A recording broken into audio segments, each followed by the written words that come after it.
Hey, my name's Jay, and welcome to Verse by Verse. Today we will learn the purpose of Paul's letter to the Galatians. It seems that they were leaving the only way that God is working with mankind, and that is on the basis of grace through faith, for an altered version of Paul's message.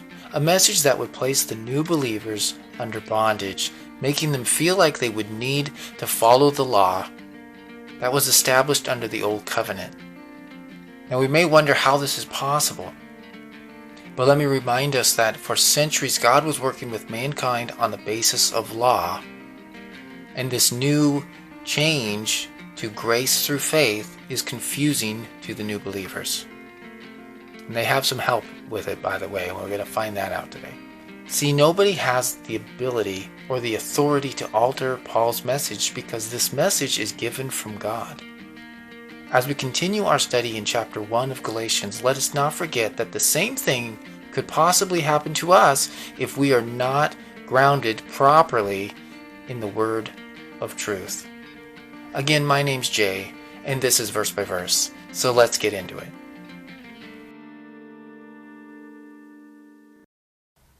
Okay, so we're going to be in Galatians, picking up with chapter 1, starting with verse 6. Let us begin. Verse 6 goes like this: I'm amazed that you are being removed so quickly from the one who called you in the grace of Christ unto another gospel. So the first thing we get to see here is that, Paul is amazed, he's astonished. When I see this, I really think like he's like, what happened? Like his mouth is wide open. He's thinking, this is not possible. Right? He's amazed. How is this possible? And what's the next thing? They're being removed. Right? It's like giving them the greatest thing ever, and they're saying, okay, I'm going to be going this other direction, right? But what we can see here with the being removed is that the being removed shows that there is an outside agent removing these believers, helping them remove. They're not doing it just by themselves. They didn't dream this up. They didn't come up with their own ideas. Somebody is feeding them ideas. Somebody is helping remove them. Okay? And then we come to the word quickly. It is the duration of time between Paul's last visit and the time that he writes this letter, right? And we don't know how long that is, but however long it is, Paul thinks it's short enough to be amazed, that they're being removed in this short amount of time, right? The other way that this could be taken is that we know Rome wasn't built in a day, right? That's that old saying.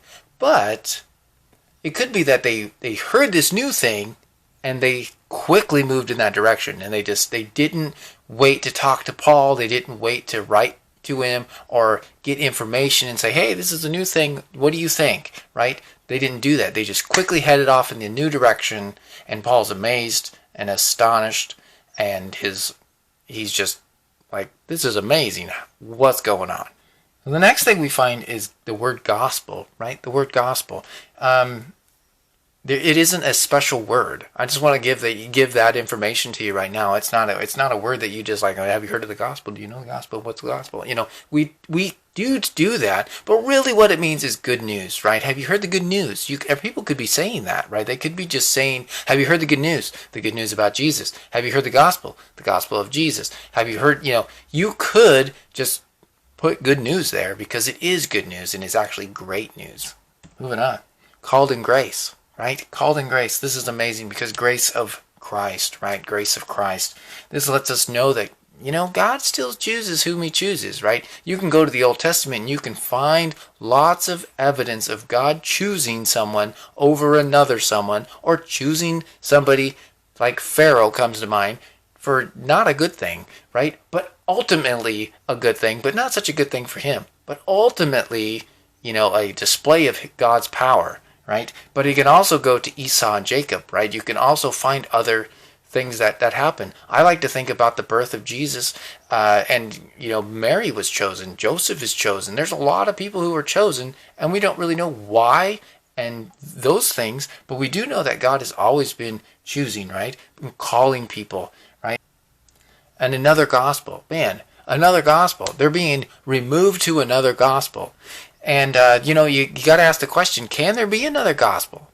Right? And without giving away the next verse, no, in the context, there's not going to be another gospel. There is only one good news. It's like the Highlander. There can only be one who wants to live forever. But I digress. So, no, there is only one gospel, right?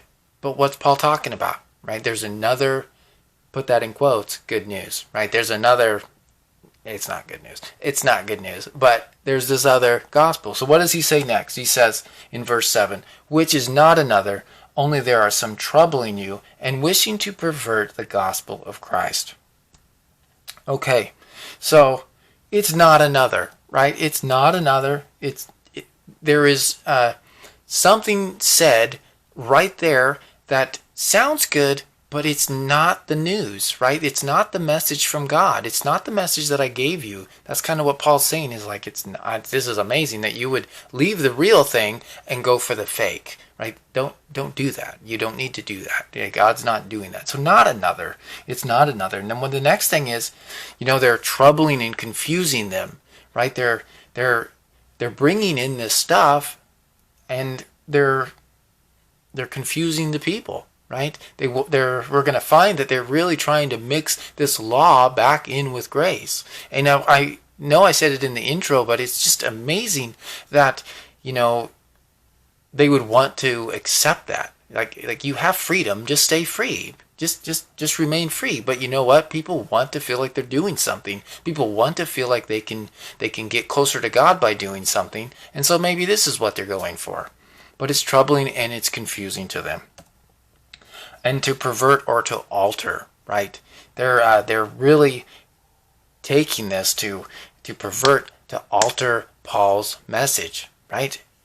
What? No, that's not okay. You can't do that because this message came from God, right? So it isn't another gospel. It's actually taking part of the gospel and inserting things into it or altering it, making it sound like the same thing, but different. It makes me remember when I was in high school that people would say, I have those same shoes, but they're different. I have that same coat, but it's different. I have that same hairdo, but it's different. Yeah, it's different because my shoes were different colors. My coat was a different color. I have that same wallet. I like Batman. I got that Batman wallet, but you know what? I have a different color of that. So it's the same, but it's different, right? That's kind of what's going on. It's not the same. It's different. And Paul's writing to them because he's heard, hey, something weird is going on here. I set you up for success, and now someone's coming in and confusing and troubling you, and we need to deal with that. The gospel of Christ, right? That's what's going on. They're perverting the gospel of Christ. What in the world, right? Yeah, they might be a believer in Christ. They might be thinking that Christ is the Messiah, right? Knowing that he's the Messiah. But what are they doing? They're altering it, right? And so this is a time where we kind of have to take a little pause here and go, pause, right? We're just going to pause for just a moment. And I need to talk about how the Bible works. This is a thing that I'm working on. I don't have it finished yet, but we need to talk about how the Bible works and why we're going to need to exit Galatians and go into Ephesians. I'm going to ask you this question. What kind of book is the Bible? It's a question that I've been thinking about for a long time, right? And there's some words that come to mind. The Word, right? We got the Word. And then we got Scripture. But what about this other word? History, right? What about this other one? History. The Bible holds historical documents. That's what it does. It has these documents that were written a very long time ago that are relevant today, but they are history, right? You can take these events that we're reading about in the Bible and place them on a timeline along with secular history because they are history. That's what we need to remember. And knowing that it's history, now we need to be Christian historians. Now, nobody told me this when I became a believer that I was going to need to read the same book every single day. There's not another book that I wake up and say, hey, have I read my Bible enough? I also like The Hobbit, right? I also like those books, but I don't wake up in the morning and say, hey, I haven't read my daily dose of Hobbit today. I haven't. But I will say, have I read a part of the Bible today? Or have I made it through another verse? Or have I studied something? Or have I learned something? That's different, right? But this is a history book. the history of the world, right? It's awesome to talk to a historian about history, and instead of saying, hey, in the Bible, let me tell you something about the Bible. How about if you say this, back in the earth's history, there was this flood, and it was Noah's flood. And they'll say, well, that's from the Bible, so it's not history. And be like, well, no, we're talking about real history here. This is history. It's a real event. It actually happened. And you're thinking it's the Bible, but I'm thinking it's actually history, the history of the world. That's what this kind of book is. Let us move on. So the Galatians, they knew what the gospel of Christ is, right? Paul had already come to them. He told them about it. They know what it is, even if they've turned to another gospel that is not the real deal. But do we, right? Do we? Well, not at this point, right? We don't know about it because we've only made it a few verses in. However, they would know. They would know what Paul was like. In other letters that Paul has, Paul talks about, remember what I was like when I was with you. Well, I'm sorry, Paul, I don't remember what you were like when you were with me because I wasn't with you. I don't know what you look like. I don't know what you smell like. I don't know what you like to eat. I don't know if we would go to the diner and have food together. I don't know what we would eat. Hopefully chicken, because I like chicken. But I don't know, right? I don't know. So let's find out. So there's some things that the Bible, doesn't really give us, right? It doesn't really give us. And there's some obstacles that we have to face. And one of those obstacles is time, right? There's a massive amount of time between us and them. We got to fill in that blank. We got culture. Man, I've got a lot of book smarts, but I don't know a lot about the culture but by books, right? I haven't really lived the culture. I don't know much about it. Man, do I want to go there and learn about it? Absolutely, 100%. But have I? No, I haven't. I don't know about the culture except for what I've read about. Then we have geography, right? When they say they go up, right? What are their mountains like? Are they snow-capped mountains? Are they hills? Are they valleys? I mean, what are these things and what do they look like? Those are things we have to fill in, right? Because our mind's going to automatically say, well, okay, so when they say mountain, they went to Mount Everest or they went to this mountain. No, they didn't, right? You got to look at the geography. And the last one, of course, the most important one that I feel is the language, right? The Bible was written in Greek, Hebrew, and Aramaic, and then translated into English and lots of other languages. And so what we're dealing with is a translation, right? Even if it's really good. That's not the issue. The issue is that anytime you take one thing and you move it into another thing, there's some things lost. Right, there's some things lost in the translation. I had to say that. I'm sorry. I had to say that. Okay. But the other thing that's tied with language that people might not realize is culture, right? So you're taking culture, the culture of a place that has its own language, then they have their own language and their own way of thinking, and then you're placing that into our way of thinking with our language, and it's not going to come over exactly. And then, so we need to fill in the blanks. Like, what is this gospel of Christ? We got to fill in the blanks a little bit. And that's why we're going to Ephesians, because we are Christian historians, and we need to fill in the blanks. So let's get going. Ephesians 1:7 says it like this: in whom we have the redemption through his blood, the forgiveness of the trespasses according to the riches of his grace. So here you see we have the redemption through Christ's blood, right? Christ's the one that died for us. And the forgiveness of trespasses, which is our sins, the things we've done wrong, according to the riches of his grace. Man, here we get to see that, it's this gift of God, it's grace, and we get forgiveness, right? And redemption through his blood. That's fantastic. Okay, and so now 2:8, and this is my ultimate favorite one to talk about with grace. But for by grace you have been saved through faith, and this is not of you, it is the gift of God. And then 9, is the next one. Not out of works, that no one might boast. Man, you can't get more, just straight to the point there. It is a gift of God. You cannot earn it. And we don't know why God chooses whom he chooses, but that is exactly what he does. And you can't work for it. You can't work for it. It's a gift, okay? And you can't boast about your own self. Even teachers, even preachers, they cannot boast about their ability to speak, their ability to put a sermon together. They cannot do it. Because even that is a gift from God. Right? Even that is a gift from God. And Galatians 1:8. But even if we or an angel from heaven preach a gospel to you beyond what we preach to you, let him be anathema. And I went ahead and just did 9 again because says the exact same thing. As we previously said, and now again I say, if anyone preaches to you beyond what he preached, let him be anathema. We're going to talk about some of these things here. We or an angel preach beyond, right? So, basically, Paul is talking about himself. Let's talk about that first. If he goes to sleep, wakes up and has this amazing idea and says, hey, I'm just going to go out there and spread the good news. Yeah, even Paul and his apostles have to think, is this the message that God gave me? Right? That's what they have to do. They have to line up with the message that Paul received. They just can't make things up. Right? No one has the authority to do that. So, not even Paul or an angel. Even if an angel of the Lord comes, right?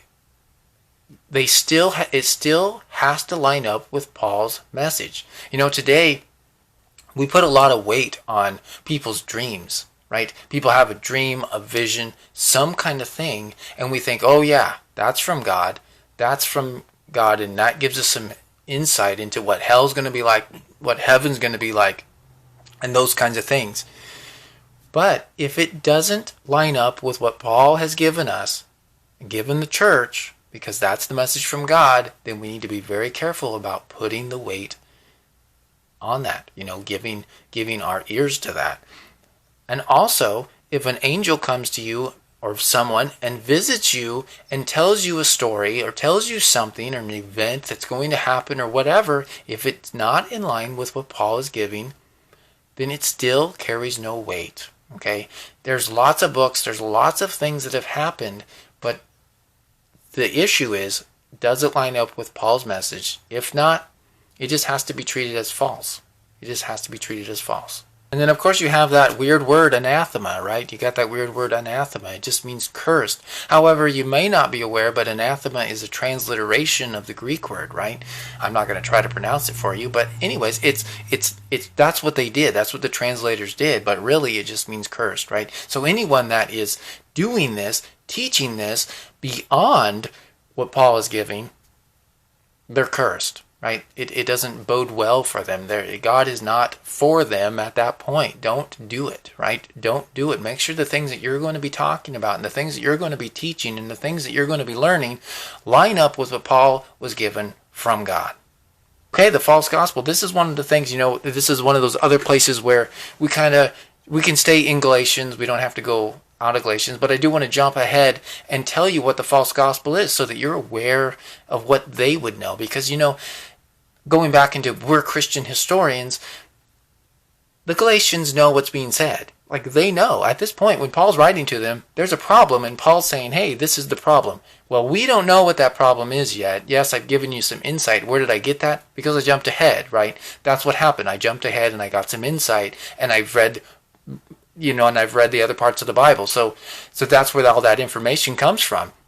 However, we still need to know what the false gospel is. So let's go check it out. Galatians 3:2, it goes like this. I wish to learn only this from you. Did you receive the Spirit from the works of the law or from hearing with faith? Paul's asking a question of them to make them think, right? Hey, did you get this Spirit from works of the law?